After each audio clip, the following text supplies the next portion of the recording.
Hi, this is Jennie Walker and welcome to Closet Conversations. This is day 2 of the California stay-at-home mandate, and I wanted to share with you how I'm doing and what I'm doing and how I'm feeling, and so I thought I'd do that. So today is an interesting day because I was a little hyped up yesterday with everything happening, and so today is really that first new reality day of knowing that my retail store is closed, organizing everything, mopping floors, cleaning dishes, getting everything cleaned up, and basically was a day to organize. And I am not finished, but I had a lot of things out of place because I had recently done an apartment sale, and so a lot of my things had been pulled out of their normal storage and put into the main area of my apartment, and now I'm having to put it all back and recapture it in its storage areas: the clothes, the shoes, the accessories, the housewares. So it's a lot to reorganize after something like that. So I spent the day doing that. I've been, as I said, cleaning. And I was hoping to test the USPS home pickup, but I didn't have a sale yesterday, and I feel like you've got to schedule it the night before. I'm just really not sure. So I did have a sale today, and it was my one moment out of my apartment was to walk to the post office, which was very close to where I live. And so I did do that and dropped it off. While I was in there, all of the postal workers, of course, have on their rubber gloves. The 6 feet of 6 foot distancing sign was up. I did see a man in an N95 mask who was a customer, and I basically got in, dropped off my package, and left just as quickly as possible. So that is why I dropped that off. So my hope is to test out the service tomorrow for the pickup, because I do have a sale tonight that I can have someone come get. And I guess that means I have to commit to being home all day long and not leaving. Not that I'm planning to go anywhere, because I'm stocked up with food. Last night I had also organized a lot of the food I had bought from the market, cut it into smaller pieces, wrapped it up in saran wrap and tinfoil, and froze it. My freezer, this tiny little freezer at the top of my refrigerator, is completely jam-packed. And so I wanted to make sure everything I bought was ready and stored and everything was organized. So those are just some practical things, is getting the food organized, frozen, and stored, figuring out what I'm going to eat, how I'm going to determine what I eat and when. And the whole point is not that I don't have any food in here, but is to kind of ration it out, if you will, because I want to minimize the number of times I go to the market. If I go at all, I may just have it delivered, and I think that might be the wiser move. And if, people are really being affected by this, and it's interesting to try to figure out how far you want to take it. How far do you want to absolutely not leave your house at all for any reason, not even to get fresh air, have everything delivered, really hunker down? Or do you want to walk outside for a few minutes, walk to the post? I mean, what do you want to do? And that's a personal choice for each person. But I am definitely not going anywhere that's non-essential. I'm just going to stay home and take care of business. And it's interesting that there's so many projects that I had on my list that I wanted to do that, this big change is giving an opportunity to me to take care of a lot of things that I've put off. So I'm always talking about getting more organized. I'm always talking about doing certain things. And now I have an opportunity. I mean, it's a tax deadline. It's been put off three months. I did my corporate taxes, but not my individual. So I have 3 months to figure that out. I can take care of that while I'm home. I can, really get to a lot of the organization that I need to do with my business taken care of. And I can do more to help the community with these podcasts. And so I have some people lined up that I think will have some interesting things to share to the community. And so please be on the lookout for that. I think in terms of keeping the spirits up, talking to friends, my brother called me today and was, checking in on me, and he's in Santa Barbara, one of my brothers, and we were talking about the different things taking place. And he and his wife own an art gallery there, which is now shuttered.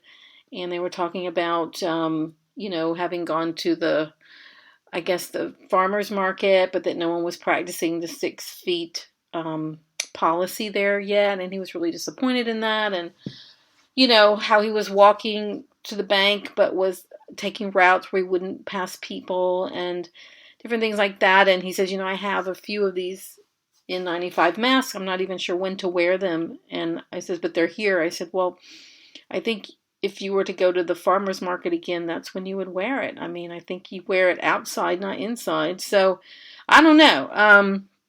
There's a lot of change taking place. And we were talking about strategies. One of the things I did today was start the application with the Small Business Administration for the disaster loan. I do not know if it's something that we will need or will actually use, but I feel like the most prudent thing I can do is go ahead and start the paperwork. And it's some paperwork. And I was very lucky that I have a binder in my home of all of the important papers for my business, because I was able to get past a couple of screens. I mean, they want everything. I mean, who's your insurance company? What's the policy number? Who's your contact? What's your EIN number? What date were you organized? Like all that kind of stuff. So I was very lucky that I have a binder with all that in it here in my home.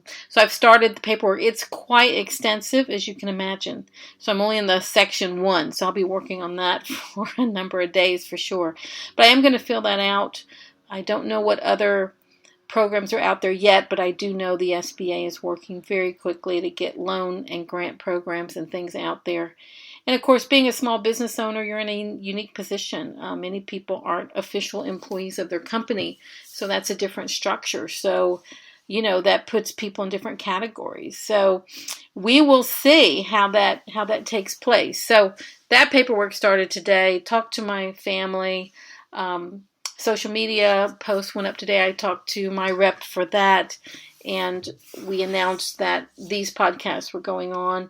So cleaning, and then just did a couple of pictures up on Poshmark. I mean, that was my day today. Nothing too exciting. But I also didn't push myself. And what I realized today is that I've got to make a schedule for my day. Otherwise, I'm not going to be productive. So with all the things that I'm going to do each day, I'm going to start ticking them off and spending. Now that my apartment is cleaned up and I've got the light box out, I'm going to spend a certain amount of time uplifting, posting the inventory that I brought home for Walker Viden and pushing that on eBay. And then, of course, spending time on JennieGirl's Closet. So, yeah, that was my day.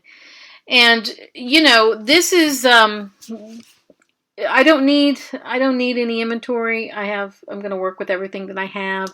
As a matter of fact, I'm trying to push out a lot of inventory now that I'm just going to, sell it really cheap and get rid of it. Some things that I don't want to carry again or aren't really my style. I just sold a Madewell skirt for $11 on Poshmark. After they take the fees and my discount on shipping, I think I made $5, $4.98. I'm fine with that. I got it out. It moved on, and someone else can enjoy it.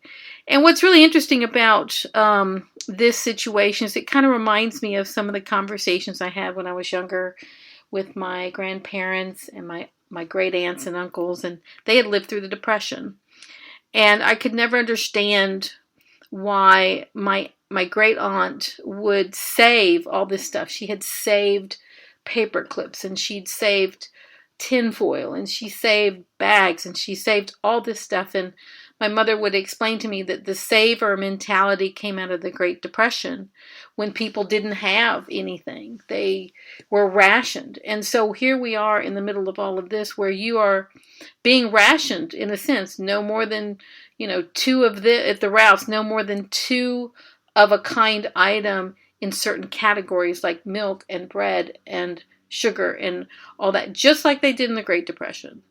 And so one of the things that it's gone through my mind when I remember all of that is instead of just throwing things away like I normally do, like I just dump everything and don't think about it, I suddenly have this savers mentality. So I had something with tinfoil on it, and then I washed the tinfoil and then I used it on something else. And so for the first time, I didn't throw away napkins that I got at the fast food restaurant, right? I have a stash of, I don't know, odd Starbucks napkins and odd napkins from the Chick-fil-A, like hanging around. And so I put them all together, and I'm using them. I'm using them when I need them. And so suddenly I'm saving where I used to just dump.